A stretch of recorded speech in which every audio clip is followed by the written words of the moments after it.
저희는 이런 데예요. 대구 청년 직업 트레이닝 센터라는 곳에서 왔고요. 상담과 교육을 통해서 진행을 하고 있고요. 여기에 있는 저는 성민아라고 합니다. 반갑습니다. 오늘은 재무교육 중에서 제일 첫 번째 강의인 나의 소비 성향 파악하기를 진행할 건데, 이게 제일 첫 번째 와 있는 이유는 소비 성향을 파악하고, 사실 8개 중에 아무거나, 재무가 8개인데 8개 중에 아무거나 들으세요 라고 하셨지만, 땡기는 거 들으세요 라고 하셨지만 8개를 다 들으면 제일 좋습니다. 이유는 소비 성향 파악하고 그다음에 지출 정리를 같이 한번 해본 다음에 여러분들이 궁금해하시는 여러 가지 금융상품들, 저축, 보험, 대출, 신용 정리 뭐 이런 것들이 하나씩 소개되는 패턴이거든요. 여러분들이 조금 이따 받으실 저의 다면적 심층 진단 결과를 막 넣어놨거든요. 그래서 MBTI는 ISTJ이고 뭐 이런 소개를 넣어놨었는데, 그러니까 이제 그런 것들을 오늘 돈과 관련돼서, 경제와 관련돼서 여러분들이 어떻게 나의 소비 성향이 이러이러하다라는 것들을 진단하는 것들 작업을 해볼 예정이고요. 이런 거 할 겁니다. 그래서 소비 성향 진단을 해왔습니다. 긴 시간 들여서 여러분들이 한 80개 정도 항목을 답변을 해주셨거든요. 그 내용을 바탕으로 해서 다면적 심층 진단을 스스로 읽을 수 있는 방법들을 좀 설명해 드릴 거고요. 그래서 현재 내 상태가 이러하니 이러한 상태 속에서 이러이러한 것들을 좀 설계해서 해보면 좋겠다라는 전체적인 설계를 한번 해보는 시간을 가질 거예요. 잠깐 자기소개하는 시간을 가질 건데요. 두 분씩 앞쪽에 있는 분들이 뒤를 탁 돌면 4인 1조가 됩니다. 그래서 조별로 각자 자기소개를 할 건데, 어떻게 하냐면 카드 한 뭉태기를 드릴 거예요. 책상 위에 카드를 확 펼친 다음에 보시고, 내가 생각하기에 나는 이런 형용사가 어울리는 사람이야, 또는 나는 긴가민가 한데 주변 사람들이 나를 이렇게 봐 라고 생각되는 형용사가 있다면 그거를 막 챙기는 거예요. 그래서 챙기신 다음에 그걸 가지고 자기소개를 하시면 됩니다. 예를 들어서 저는 사실 뮤지컬 덕후거든요. 그래서 지난 3주가 너무 행복했는데, 그래서 재미있는 작품과 재미있는 책을 쫓는, 그리고 다른 사람들이 보기에 그래서 약간 의욕이 있어 보이는, 하지만 책임감은 있습니다. 강의를 맡으며 열심히 준비를 하거든요. 책임감이 있다고 다른 사람들이 약간 인정해주는 편인 성민아라고 합니다. 이렇게 자기소개를 하시면 됩니다. 여기 있는 형용사들은 조금 있다가 받으실 다면적 심층 진단에 금전 성향과 관계가 있는 형용사들이고요. 이 다면적 심층 진단은 사실 다면적 심층 진단 별도로 떼어져 있는 게 아니라, 저희가 아까 청년들의 지갑을 지키기 위해서 상담과 교육을 한다 했잖아요. 그 상담을 하는 과정에서 근거 자료로 쓰는 내용입니다. 그래서 실제로는 이 내용과 그다음에 1시간 정도 덧붙인 심화 인터뷰를 통해서 더 정교하게 만들어야 되는 결과표인데, 그러니까 여러분들이 이렇게 막 체크를 하셨어도 상담하는 과정에서 얘기를 들어보고 이 수치를 좀 보정해야 되면 보정을 해요, 저희가. 예, 이 사람은 계획이 아닌 것 같은데 이걸 해보니까 계획 성향으로 막 나와 있는 거예요. 그럼 숫자를 좀 보정해서 실제 결과를 가져가실 수 있도록 해드리거든요. 그런데 우리가 지금 그 과정은 생략되어 있으니까 실제로 이 다면적 심층 진단을 볼 때 그런 부분들은 조금 유의를 해서 보시면 좋을 것 같고요. 그래서 이 두 가지를 거쳐서 내 지갑 보고서라는 보고서를 작성해드리거든요. 근데 이걸 우리가 8주 동안 공부를 하면서 내가 내 지갑 보고서를 내가 만드는구나 라는 생각으로 들으시면 될 것 같습니다. 이런 내용들을 우리가 측정했었어요.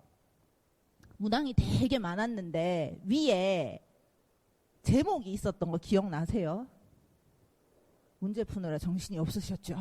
네. 그 제목에 이런 게 있었습니다. 금전 성향이 있었고요. 금융 이해도라는 파트가 있었어요. 그리고 재무관리 심리도, 통합적부, 삶의 만족도까지 총 5파트에 한 80문항 정도를 여러분들이 체크를 하셨고요. 제일 첫 번째 파트인 금전 성향은 돈에 대한 습관과 태도를 얘기하는 겁니다. 그래서 결국은 내 MBTI랑도 되게 맞닿아 있어요. 결국 삶의 태도가 돈을 대하는, 경제를 대하는 태도와 유사하거든요. 그래서 저희는 심리학, 재무학, 행동, 경제학을 기초로 이 검사지를 만들었고요. 총 6가지 유형으로 나누고 있습니다. MBTI는 한 16가지쯤 되는데 그 중에 이제 약간 필요한 요소들을 뽑아서 총 6가지의 유형으로 만들어놨고, 계획, 안정, 기부, 자유, 위신, 즉흥. 그래서 아까 여러분들이 펼쳤던 카드 색깔이 총 6종류였을 거예요. 예, 여기에 따라서 맞게 나와 있었던 형용사들이고요. 첫 번째 페이지 한번 열어보실까요? 이렇게 돼 있어요. 이상한 육각형이 막 돼 있고, 그 다음에 주성향, 보조성향, 반대성향, 종합성향이라고 돼 있는데 혹시 종합성향에 아무것도 안 그려져 있는 분 있을 거예요. 그죠? 이거는 점수가 2개가 같은데 옆에 붙어 있는 2개가 아니라 하나는 점수가 높고 나머지 4개의 성향이 점수가 0점이라서 도형을 그릴 수 없어서 그런 거예요.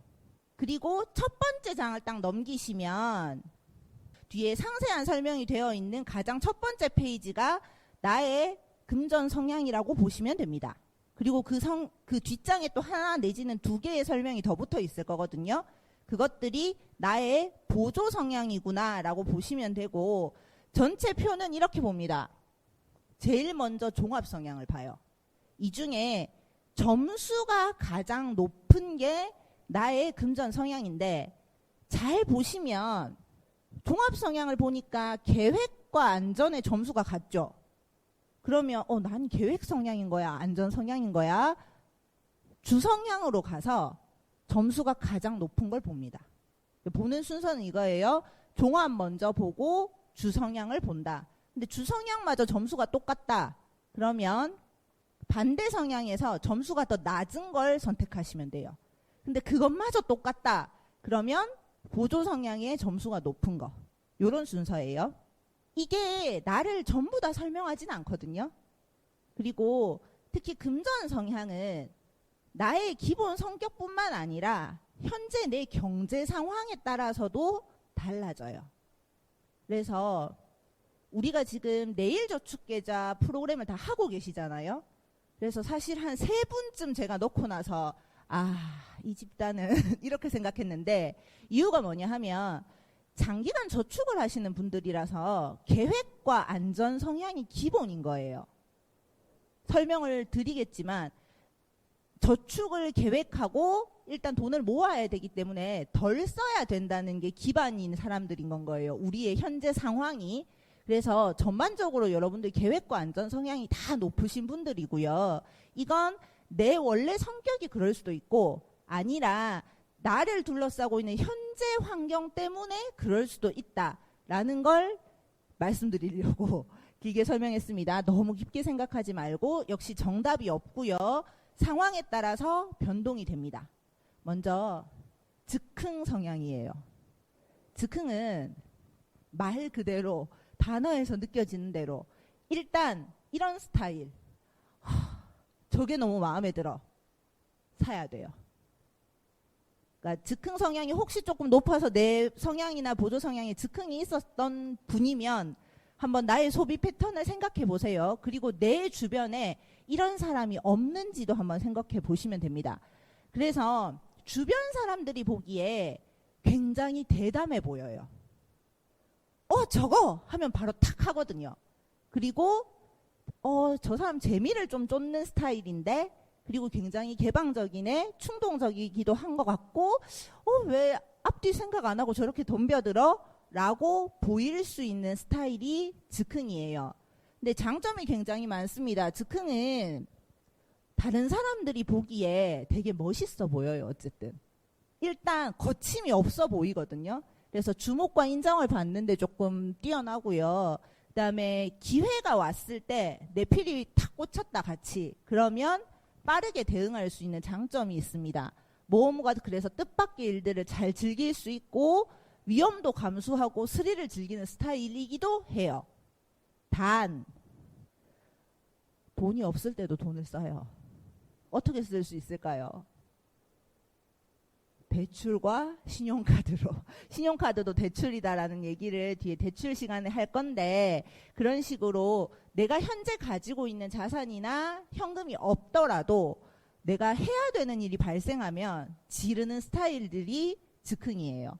그래서 유사시 쓸 수 있는 돈이 없는데 이 사람들도 마음 한구석에 이게 찝찝해요.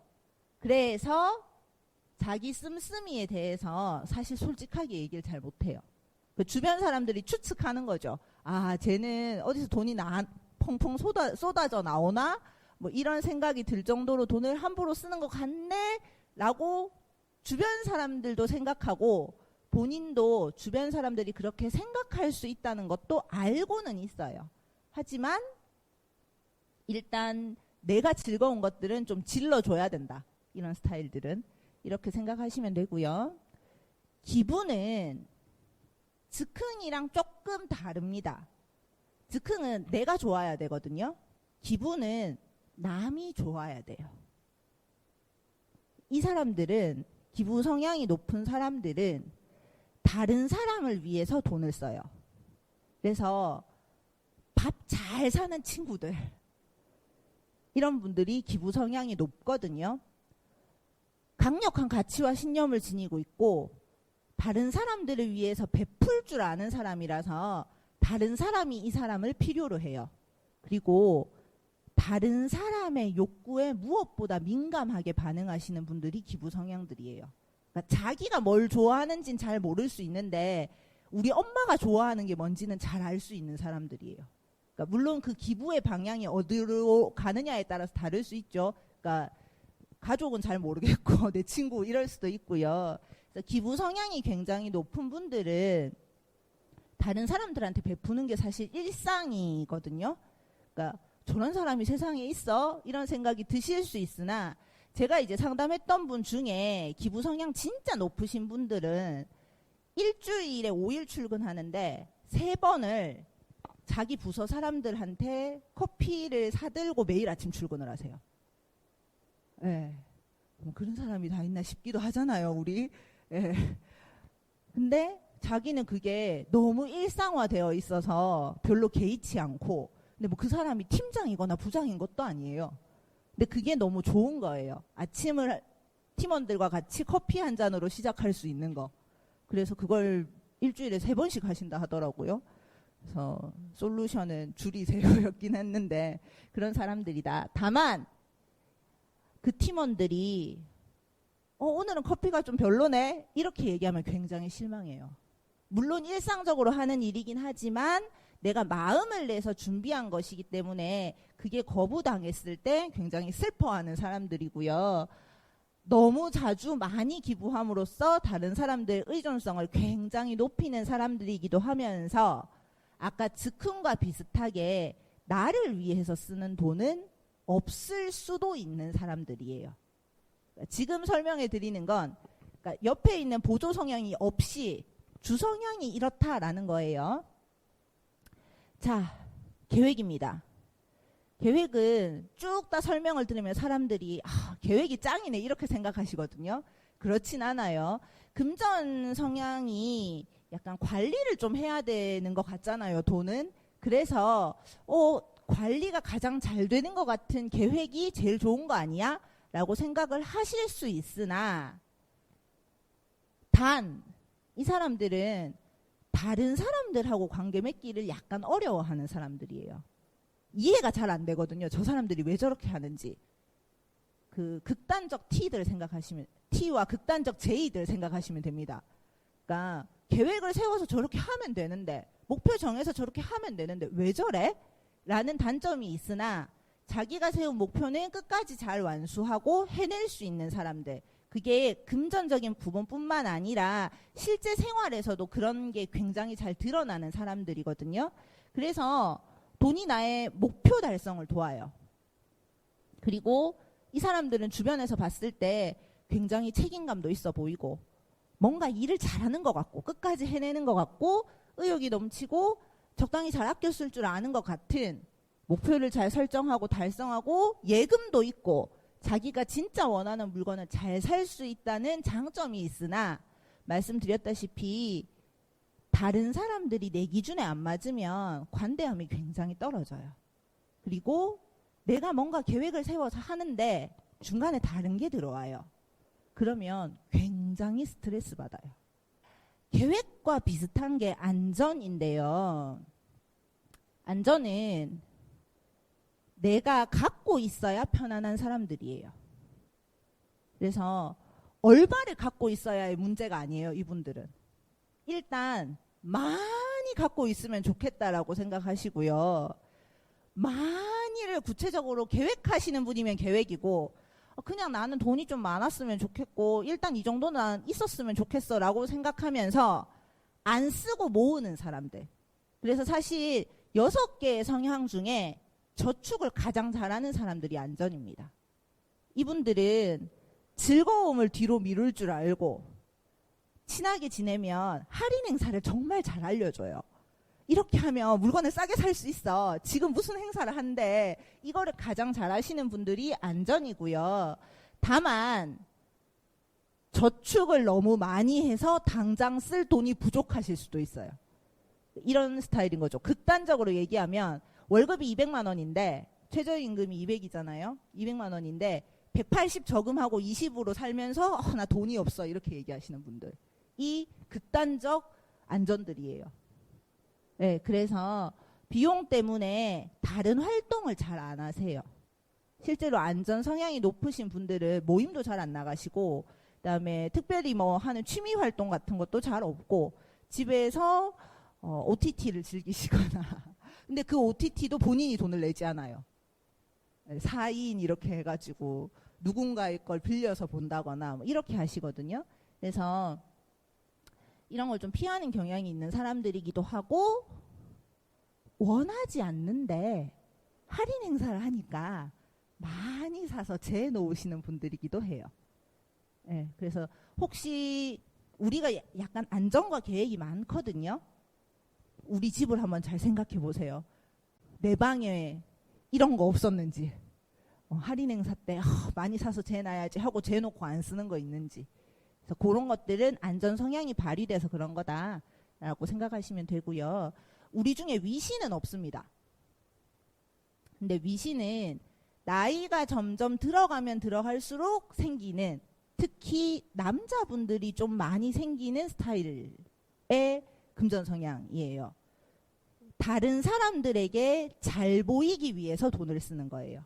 기부랑은 좀 달라요. 기부는 내가 물론 선물했을 때 약간 반응이 떨떠름하면 기분이 나쁘지만, 그렇다고 해서 이 사람이 기분이 좋아야 하는 게 우선이거든요. 근데 위신은 이 사람한테 잘해줌으로써 이 사람이 나를 좋게 평가해야지 되는 스타일들인 거예요. 그래서 한 축으로는 패션을 굉장히 잘 신경 쓰거나 잘 꾸미시는 분들이 위신에 들어가요. 그래서 여기 보면 밑에 부자라는 거짓 인상을 준다거나 뭐 이런 것들, 자기 실제 상황을 알게 되면 다른 사람들이 나를 실망하진 않을까 라는 것들 때문에 두려워하시는 분들이긴 하지만, 돈과 관련돼서 일단 타인에게 부담을 주려고 하진 않고요. 비싸거나 뜻밖의 선물로 다른 사람들이 기쁘게 하는 스타일입니다. 이게 기부랑은 약간 달라요. 어떤 느낌인지 아시겠죠?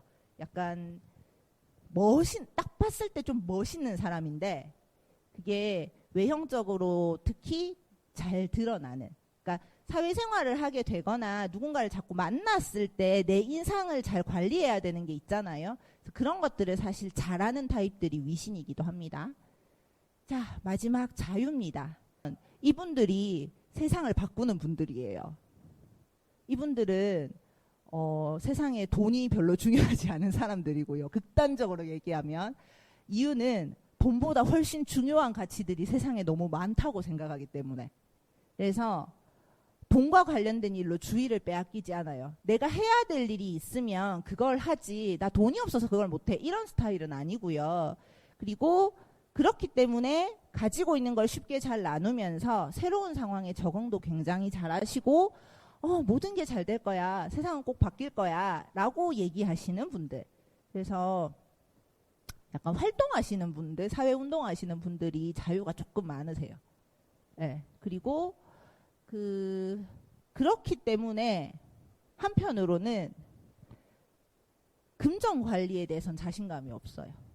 잘 모른다고 생각하시고 난 이거는 진짜 잘 몰라. 내 생활과 내 삶과는 크게 연관이 없어. 라고 생각하고 한 축으로 이렇게 밀어두는 스타일들이거든요. 그리고 생각했던 대로 일이 잘 안 풀릴 경우에 굉장히 위축되기 쉽고 잘 모른다고 생각하기 때문에 돈과 재산을 잃는 게 쉬운 사람들인 건 거죠. 자, 장점도 있고 단점도 있습니다. 각자의. 그러면 제일 좋은 건 장점은 잘 발휘하고 단점은 좀 보완하는 건데요. 단점을 보완하는 걸 지금부터 말씀을 드릴 거예요. 먼저 즉흥입니다. 드렸는 자료에는 오른편에 적혀 있어요. 길게. 그리고 이제 집에 돌아가셔서 찬찬히 읽어보시고 나 이걸 다 해야지. 나의 즉흥 성향을 한번 다 고쳐보겠어. 라고 하면서 거기 적혀있는 걸 다 하려고 하면 굉장히 힘듭니다. 그래서 그 중에 가장 해봄직한 거 하나만 정해서 실천하시면 돼요. 굉장히 나와는 다른 것들을 옆에 솔루션으로 써놨기 때문에 그 솔루션을 다 실천하는 게 아니라 그 중에 하나만 하는 거예요. 즉흥은 저희는 이거 하라 하거든요. 그러니까 한 3번쯤 속으로 물어보라고. 집에 있는 건 아닌가? 그 다음에 나한테 진짜 꼭 필요한가? 이런 것들. 그래서 충동적으로 나 저거 너무 갖고 싶어 해서 사는 건지 아니면 진짜 필요해서 사는 건지를 한 3번쯤 생각해 보시라 라는 걸 솔루션으로 드리고요. 무지출 챌린지를 저희는 반대하는데 무조건 지출 안 하겠다는 건 안 되거든요. 하지만 즉흥 성향이 너무 강한 분들이라면 일주일에 하루 정도는 물건을 안 사보는 걸 연습해 보시라고 얘기합니다. 그러니까 소비 패턴을 분석하는 게 그 다음 단계라고 말씀드렸잖아요. 오늘 요거 하고 나서 소비 패턴 분석할 때 내가 매일매일 돈을 쓰는 타입인데 꼭 필요해서 쓰는 게 아니라 약간 이런 게 섞여 있다면 일주일에 하루 정도는 지출을 안 할 수 있도록 삶을 바꿔보는 거. 물론 대중교통 이런 거 말고요. 대중교통은 매일 타야 되니까 어쨌든 써야 되는 영역이에요. 그리고 부채가 있다면 재무 전문가에게 상담을 받고 상환을 같이 계획해서 해보는 거가 필요하고요. 기부는 다른 사람들을 위해서 돈을 쓸 줄 아는 사람들인데 반대로 자기를 위해서 쓰는 건 어려우니까 자신과 자신의 미래를 위한 기부를 만들어 놓으라고 얘기해요. 그러니까 나에게 기부하는 거죠. 이분들한테 기부를 하지 말라 하면 힘들어 하시니까 내가 다른 사람이 아니라 나에게 기부를 하는 부분을 만들어서 그것들을 적용해 보는 거. 그다음에 밑에 이런 거 써놨습니다. 자기 일의 가치를 알고 정당한 임금을 요구하는 것. 그래서 실제로 기부 성향이 높은 20대 초반의 아르바이트생들은 아무렇지 않게 연장근로 하시고 돈 안 받으세요. 그렇게 하지 말라고 얘기를 해드리거든요. 또 그런 사람이 있나 싶으시잖아요. 이런 사람도 있어요. 그렇기 때문에 자기를 좀 챙기는 작업들을 할 수 있도록 저희가 설계를 해드리고요.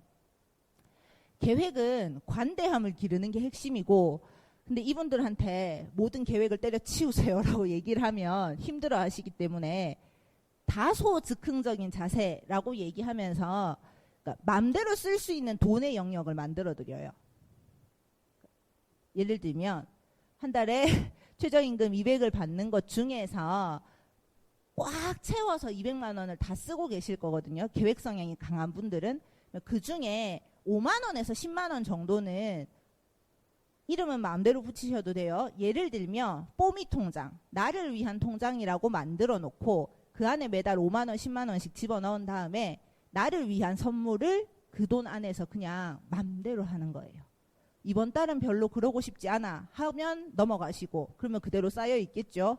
그 다음 달 돼서 한 20만 원 쌓여 있으면 그걸로 나에게 큰 선물을 한다거나 막 지른다거나, 이런 것들을 해보시라고, 연습해보시라고 얘기를 해드립니다. 안전도 비슷해요. 그래서 자신을 위한 선물이나 특별한 행사들을 계획하고 돈을 쓰는 연습을 하는 게 안전도 필요하고요. 이거 하지 말라고 말씀드려요. 금전에 대해서 생각보다 안전은 굉장히 SNS 들여다보듯이 많이 들여다보시거든요. 그러니까 그렇게 할 필요가 없는데 내가 너무 많이 어떻게 할 수 있는 상황도 아니면서 들여다보고 있는 건 아닌가? 다른 데에 시간을 좀 더 쓰는 연습을 하자라는 말씀을 드리고요. 그러니까 대응의 여지가 있도록, 다르게 표현하면 비상금이라고 얘기하는데요. 그 비상금을 적정한 규모로 잘 만들어 두는 것들을 안전에게는 요청드립니다. 위신은 이런 거예요. 제일 밑에 게 사실 중요해요. 돈이 아니라 나를 매력적으로 보이게 하는 여러 가지 방법이 있을 수 있잖아요. 그런 것들을 좀 찾아보고 거기에 맞게 전략을 개발하는 게 필요하고요. 위신이 사실 유행에 제일 민감합니다. 즉흥이 유행에 민감할 것 같잖아요. 즉흥은 자기가 좋아하는 거 사는 타입이고, 오히려 유행은 위신이 더 민감하거든요. 그래서 그런 것들에 대해서 조금은 마음을 내려놓고 하지 않는 것들을 말씀드리고요. 자유는 상담받으면 제일 좋습니다. 사실. 왜냐하면 자기가 스스로 자신감이 없고 기술적으로 문제가 있다고 생각하는 사람들이라서 그걸 그냥 배우면 되거든요. 그래서 공부하고 상담받으면 되는 영역이고, 대신에 내가 자립하기 위해서 필요한 경비가 얼마인지, 아마 우리는 전부 다 내 머릿속에 내가 한 달 동안 생활하기 위해서 최소한의 생활비는 이 정도로 들어 라는 걸 갖고 계실 거예요. 근데 그게 없을 수 있는 타입이거든요. 그런 것들을 실제로 한번 정리해 보는 걸 하시면 되고, 이걸 제일 잘하는 타입은 어딜까요? 계획. 그렇죠. 그래서 자유이신 분들은 옆에 계획인 친구를 두면 됩니다. 같이 하자고. 네, 그런 걸 하시면 될 것 같아요. 이 개념을 왜 만들게 되었나? 우리는 자본주의 경제 체제 하에 살고 있잖아요. 그렇게 살다 보니까 사실 돈이 있으면 왠지 나의 모든 문제가 해결될 것 같고 그렇단 말이에요. 근데 그걸 자본주의 경제학 또는 돈벌이 경제라고 부르거든요. 사실 돈이 있으면 많은 문제가 해결은 돼요. 하지만 모든 문제가 해결되진 않잖아요. 그래서 저희는 나도 잘 살고 나만 잘 살면 안 되니까 다른 사람도 같이 잘 살 수 있는 살림살이 경제학이라는 걸 발견하고, 이렇게 살 수 있도록 많은 사람들에게 알리자라고 해서 이러고 있습니다. 살림살이 경제는 사람이 살아가면서 느끼는 욕구를 잘 충족시키기 위해서 내가 가지고 있는 유형의 수단, 돈이 될 수도 있어요. 유형의 수단 또는 무형의 수단을 잘 조달하는 행위를 경제라고 얘기를 하고요. 결국 그래서 돈도 수많은 수단 중에 하나인 거예요. 세 가지 부를 잘 발휘하기 위해서 하는 기본적인 토대 같은 경제적 부라고 얘기를 하고요. 그림으로 그리면 이렇습니다. 약간 집 같잖아요. 그래서 좋은 삶이라는 집을 지을 때 돈을 벌지 말라는 거 아니고, 그러니까 적어도 내가 잠잘 수 있는 공간은 있어야 되고, 어디 밖에 나올 때 옷은 입어야 되잖아요. 그리고 누구를 만났을 때 하다못해 커피라도 한 잔 마실 수 있어야 된단 말이에요. 그래서 그런 경제적 부를 기반으로 해서 생태적 부, 정신적 부, 사회적 부라는 세 개의 기둥을 세우고 좋은 삶이라는 집을 짓는 건데요. 하나씩 먼저 살펴볼게요. 정신적 부는 나와 내가 맺는 관계입니다. 그래서 나를 건강하게 하는 활동이다라고 보시면 되고요. 육체적 건강을 위해서 운동하는 것, 또 포함이 되고 정신적 건강을 위해서 토요일에 인문학 강의를 들으러 오신다거나 제가 이런 거 잘하거든요. 인문학 강의를 들으러 오신다거나 명상을 해본다거나 아니면 뭔가를 쓰는 행위. 그래서 여기는 글쓰기라고 표현되어 있는데 일기를 쓰셔도 좋고 가계부도 좋습니다. 그래서 사실 글을 쓰는 행위가 굉장히 귀찮고 하기 힘들지만 중요한 행위이기도 하거든요. 나의 생각을 정리해 보는 거. 그다음에 그걸 꼭 글이 아니라 그림으로 해도 좋고요. 이런 과정을 통해서 내가 진짜 원하는 게 어떤 거지? 나는 어떤 삶을 살고 싶지? 라는 것들을 찾는 거가 필요합니다. 근데 이 정신적 부가 사실 딱 구분되진 않아요. 이 활동은 정신적 부 이런 건 아니거든요. 왜냐하면 다른 사람하고 같이 하기도 하거든요. 사회적 부는 내가 다른 사람과 맺는 관계예요. 그리고 이 관계를 건강하게 잘 맺었을 때 사회적 부가 높아진다라고 얘기해요. 그러니까 관계를 맺긴 맺었는데 이 사람이 나한테 너무 해로운 사람이면 사회적 부가 아니에요. 그러니까 나의 삶을 위해서 건강한 관계를 잘 맺는 게 사회적 부고요. 그렇지만 이걸 하기 위해서 일단 관계는 맺어야 되니 아까 우리가 자기소개 잠깐 했잖아요. 그러니까 적어도 이렇게 4명은 오늘 얼굴을 한번 튼 거예요. 다음에 만났을 때 내지는 내가 토요일에 큰맘 먹고 왔는데 너무 뻘쭘할 때 지난주 화요일에 본 사람 요 정도는 될 수 있는 거거든요. 그래서 거기서부터 출발할 수 있다. 그리고 진짜 관계를 잘 만들기 위해서 서로 소통하고 공감하고 이해하는 것들이 굉장히 필요하고 그걸 하기 위한 시간과 노력도 중요합니다. 그러니까 제가 아침마다 얼마나 힘들었겠어요. 동생이랑 카톡하느라고. 예, 날씨를 맨날 보면서 대구는 오늘 열나 더워 뭐 이런 것들 보내면서 그러니까 되게 짧게 하는 행위지만 그걸 매일 한다는 거는 쉽지 않은 일이거든요. 그래서 그렇게 내 주변 사람들을 챙기는 거, 관계 맺기 하는 것들을 한번 어떻게 할 수 있을지 생각해 보시고요. 좋은 모임에 참여하는 게 사실 가장 빠르기도 합니다. 여기 지금 사진에 있는 건 금융 가이더라고 여러분들에게 좋은 금융 소식을 전달하기 위해서 잡지를 만드는 팀이에요. 그래서 공모사업을 지원받아서 2021년부터 잡지를 만들어서 21년, 22년, 올해 또 지금 23년도에 활동을 하고 있거든요.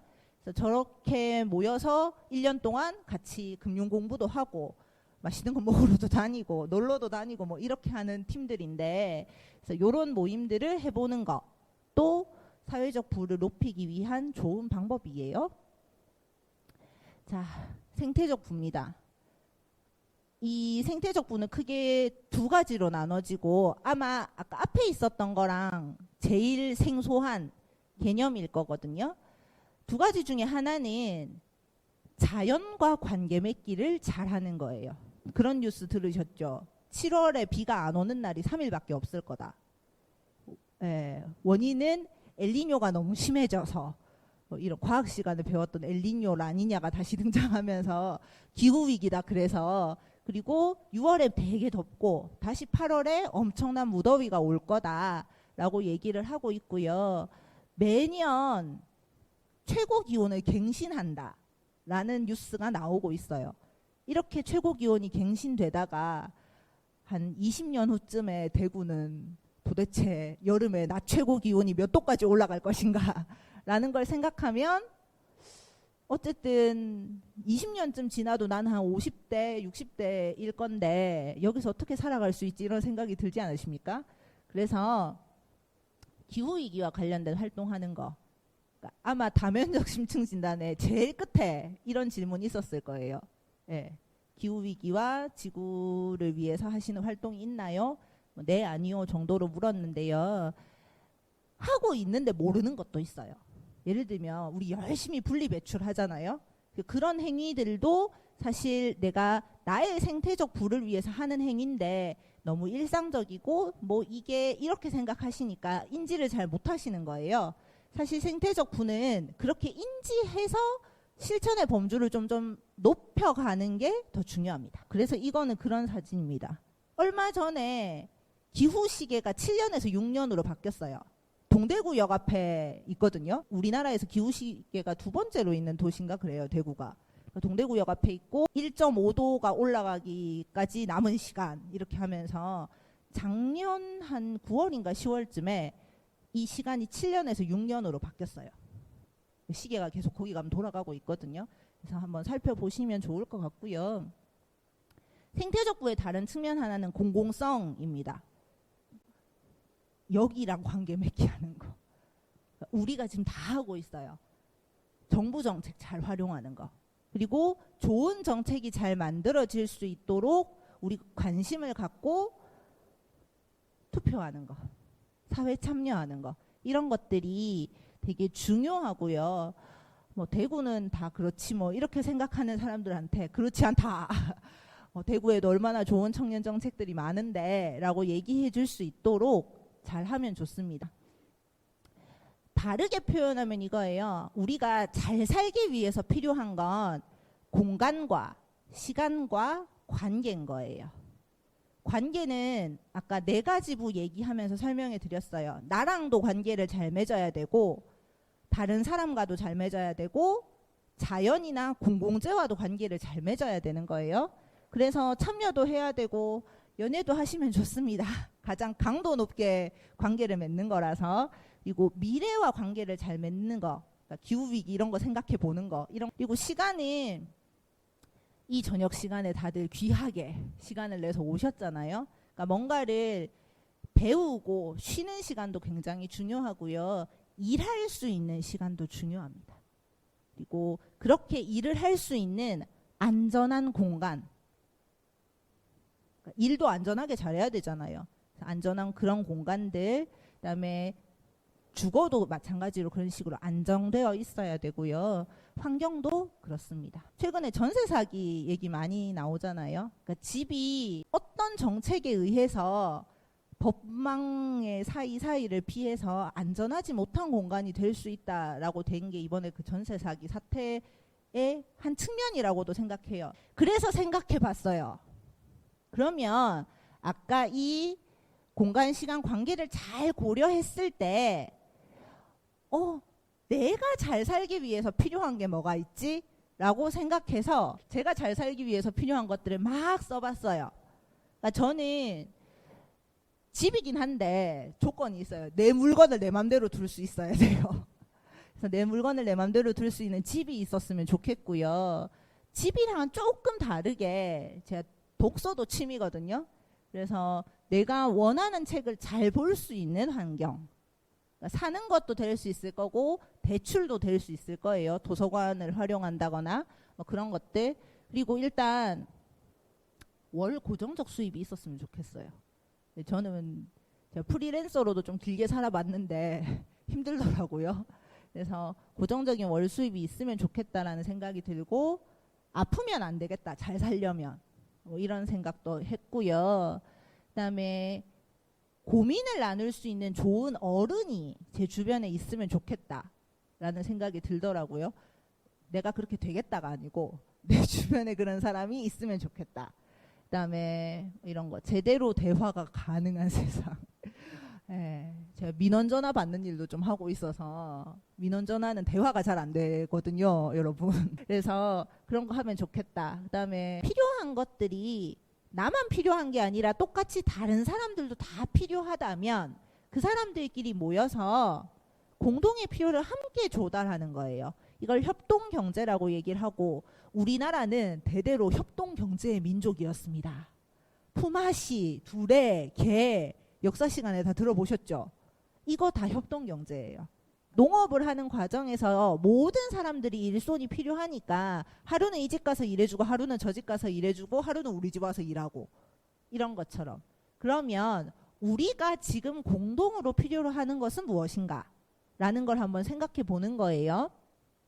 그게 모임이 될 수도 있고요. 그러니까 나는 책을 읽고 뭔가 사람들하고 진지하게 대화를 한번 나누고 싶어 라고 하는 데서 여러 가지 책 모임들이 막 생겨나고 기타를 혼자 칠 수는 있지만 다른 사람한테 좀 배우면서 잘 배워가지고 공연도 하면 좋겠지라고 하면서 기타 치는 모임들이 생겨나고 이런 것과 같은 원리이고요.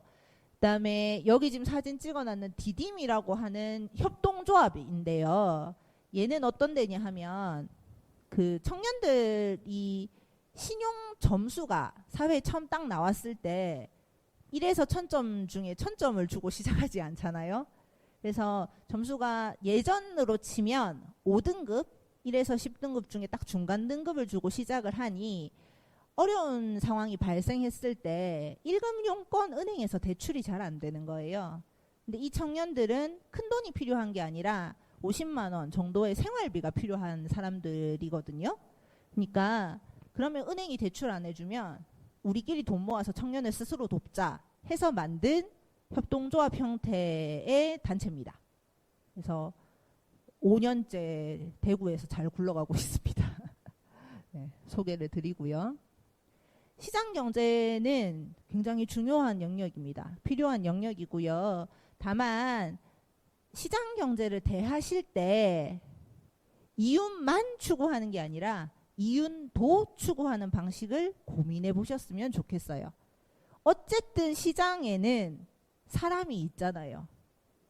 그러니까 결국 이 시장에 있는 사람들이 좋기도 하고 힘들기도 하고 이런 거거든요. 그리고 그 시장에 있는 사람이 나도 있는 거죠. 그래서 모두가 잘 살기 위해서 나도 잘 살고 다른 사람도 잘 살기 위한 자본주의의 형태는 어떻게 되어야 되는가, 뭐 이런 것들을 좀 고민을 해보시면 좋겠고요. 생태적 부와 연결이 되어 있는 공공경제 영역입니다. 사실 협동경제, 그러니까 나도 필요하고 남도 필요하고 옆에 있는 사람도 필요해서 그 필요를 가지고 협동조합을 만들 수도 있지만 이 필요가 모두의 필요라면 사실 국가가 해야 되는 일인 건 거예요. 그래서 우리는 세금을 다 내잖아요. 그러니까 이 세금으로 국가를 잘 운용할 수 있도록 하는 것이 되게 중요하고 이 영역들을 잘 활용하는 것. 그래서 우리의 자산이 도대체 어디에 쓰이고 있는가. 세금으로 막 내는데 그런 것들에 대해서도 고민해 보시고 활용할 수 있는 것들을 충분히 잘 활용하시면 좋고요. 공공경제 영역을 잘 활용할 수 있는 사이트는 온라인 청년센터 들어가 보셨죠? 온라인 청년센터에 가면 지역, 우리가 필요한 영역을 눌러서 그 시기에 지원받을 수 있는 정책들이 소개됩니다. 그러니까 놓치면 안 뜨긴 하는데 그러니까 상시적으로 들어가 보시면 제일 좋고요. 온라인 청년센터가 가장 객관적이고 구체적이게 잘 정리되어 있습니다. 대구 청년센터도 있어요. 예, 그래서 대구 청년센터는 사이트가 좀 여러 군데예요. 점프라고 해서 여러 가지 행사를 소개하기도 하고요. 사회활동 진입금이라고 해서 그러니까 이런 금액을 지원하는 형태의 프로그램 연계되는 것도 다르게 사이트가 되어 있거든요. 그러니까 모든 게 어쨌든 청년센터라는 사이트 안에서 연결은 되어 있으니 이런 것들을 활용해 주시면 좋습니다. 어쨌든 만들어 놓은 우리의 세금으로 잘 만들어 놓은 사이트이고 정책들이니까 활용할 수 있는 것들은 열심히 잘 활용을 해봅시다. 마지막은 시장경제랑 조금 결합이 많이 되어 있는 영역이긴 해요. 그러니까 우리가 가지고 있는 것들을 나눠서 다른 사람들하고 같이 쓰는 공유경제 영역이고요. 그러니까 모두의 자산을 나누는 거예요, 사실. 시작은 지식에서 시작됐거든요. 다들 아시죠? 위키. 예, 나무 위키, 위키피디아 이런 것들 같이 지식을 쌓고 수정하고 나누고 하는 데서 시작됐는데 지식뿐만이 아니라 교통도 공유하고 있고요. 장소, 물건 등을 공유하는 형태. 어떻게 보면 당근도 공유의 영역인 거예요. 시장 경제가 많이 결합된. 그러니까 지금 나에게 필요하진 않지만 다른 사람이 쓸 수 있도록 나의 자산을 시장 경제 영역에 적당히 내어놓는 형태이기도 하고요. 아예 이렇게 공유를 하는 것도 있죠. 네, 오늘 제가 국민도서관 책꽂이에 책 신청하고 왔는데 자기 집에 책이 너무 많으면 보관하기도 힘들고 관리하기 힘들잖아요. 이 책을 국민도서관 책꽂이라는 데 맡겨요. 그러면 다른 사람이 택배라는 형태로 책을 대출해 볼 수 있거든요. 그리고 그 택배비는 일부를 책을 맡긴 사람한테 주는 형태로 구성이 되어 있습니다. 그래서 집에 쌓아놓는 책을 내가 어쩌다 한 번씩 꺼내보는 게 아니라 많은 사람들이 편하게 볼 수 있도록 공유하는 서비스라는 거고요. 그러니까 공유지대가 조금씩 더 넓어지는 것도 필요하고 기존에 있는 시장 경제 영역과 사실 부딪히고 있는 영역이기도 하거든요. 결합이 돼서 막 상업화가 되기도 하지만 예를 들면 소카 이런 것들이 택시 회사랑 문제가 됐었잖아요. 그래서 이렇게 부딪히고 있는 영역이기도 하면서 같이 가는 영역이기도 하다. 근데 이런 걸로 내가 필요한 것들을 조달할 수도 있다라는 걸 염두에 두시면 됩니다. 마지막으로 나눠드린 종이는 제가 못 쓸 걸 예상하고 나눠드렸습니다. 이건 진짜 집에 가서 해보시면 좋겠다라는 마음으로 드렸고요. 이 5가지를 잘 활용해서 하나를 써보는 거예요. 예를 들면 이렇습니다. 당신은 어떤 꿈을 꾸고 있나요? 뭐 이렇게인데 제 인생의 유일한 계획 41년 놀기. 근데 조건이 이거예요. 구체적으로는 이렇게 쓰시면 됩니다. 쓰는 요령입니다. 제일 위에 하고 싶은 거 쓰는 거예요. 구체적으로 쓸수록 좋아요. 40에 대구 밖에서 1년을 사는 게 제 목표거든요. 마음속으로는 해외에서인데 1년 동안 해외에서 살 수는 없을 것 같아서 저는 김치를 너무 사랑하기 때문에 들어와야 됩니다. 예상되는 문제. 누가 봐도 이건 재정이 문제잖아요. 그리고 1년 놀고 나서 그 다음부터 뭐 할지, 그 다음에 1년간 진짜 잘 놀 수 있나, 그럼 이 문제를 어떻게 해결하는가, 저축. 그 다음에 지금부터 역량을 잘 갖추는 거, 자립경제 영역을 확장시키는 거, 이런 거. 그 다음에 열심히 얘기하기는 1년 동안 노는 건 쉽지 않습니다. 그래서 제가 진짜 35부터 얘기했거든요. 그래서 첫 해에는 이 사람들이 네가 놀 수 있나 봐라 이런 반응이었어요. 근데 한 3년쯤 지나니까 그만 얘기하라고, 놀게 해줄 테니까 그만 얘기하라고 이렇게 얘기를 하시고, 다른 새로운 분을 만나서 얘기할 때 이 얘기를 들었던 분이 옆에 있으면 자 1년 놀 거라고 그때 이렇게 얘기를 하시는데요. 이제 진짜 놀아야 될 것 같아요. 그래서 네, 그렇습니다. 모든 강의에서 제가 이 얘기를 하고 있거든요. 자, 그 다음에 사소한 것도 돼요. 그러니까 41년 놀기는 진짜 무슨 드라마에 나오는 꿈 같잖아요. 저의 소소한 소망은 이거예요. 아이패드를 샀는데 무료기 있어가지고 지금 티빙을 보는 것 외에는 별로 쓰고 있지 않아요. 처음에 원대한 꿈을 가지고 샀는데, 그래서 슬기로운 아이패드 생활이 저의 목표고요. 지금도 진행 중인 거죠. 주변에 도움을 주는 사람은 아이패드를 먼저 사서 쓰고 있는 사람. 자꾸 저한테 키보드를 갖춰야 된다, 펜스를 사야 된다, 이런 걸 얘기하시는데, 그 다음에 아이패드 사용 관련 컨텐츠로 공부할 수 있겠죠. 함께 나눌 수 있는 건 사용하게 됨으로써 얻는 소소한 기쁨과 저의 지식을 다른 사람한테 전달할 수 있을 거고요. 예상되는 문제는 유료 어플을 써야 되는 거예요. 근데 제가 이런 걸 결제하는데 장벽이 되게 높아요. 그러니까 카카오톡 이모티콘 결제 못 하거든요, 저는. 왜 굳이? 뭐 이런 느낌인 거예요. 그래서 이런 거, 그 다음에 도대체 어떻게 쓰는 게 잘 쓰는 건지를 결정하지 못했어요. 티빙만 봐도 되는데 뭐 이런 생각도 들고, 넓은 화면으로 티빙 보면 얼마나 좋은지 아세요, 여러분? 이걸로 보다가 뭐 이런 거. 그 다음에 해결 방법은 그래서 잘 물어보고 직접 한번 써보는 거. 내가 하고 있는 일들을 지지해주는 사람이 많구나. 그래서 이거 만든 거예요. 이런 4가지 부를 잘 활용하는 것만으로도 내 삶이 굉장히 풍요로워질 수 있다라는 걸 아셨으면 좋겠고, 다양한 조달 방식이 있었잖아요. 꼭 시장 경제가 아니더라도 내가 하고자 하는 일을 잘 하기 위해서, 나의 욕구를 달성하기 위해선 이 4가지 부를 잘 활용하시면 된다라는 것들을 꼭 기억해 두셨다가 뭔가 힘들어질 때 얘를 한번 쓱 꺼내보시는 시간이 되었으면 좋겠다라는 생각이 듭니다. 감사합니다. 수고한 모두를 위해서 박수 치면서 마치겠습니다. 수고하셨습니다.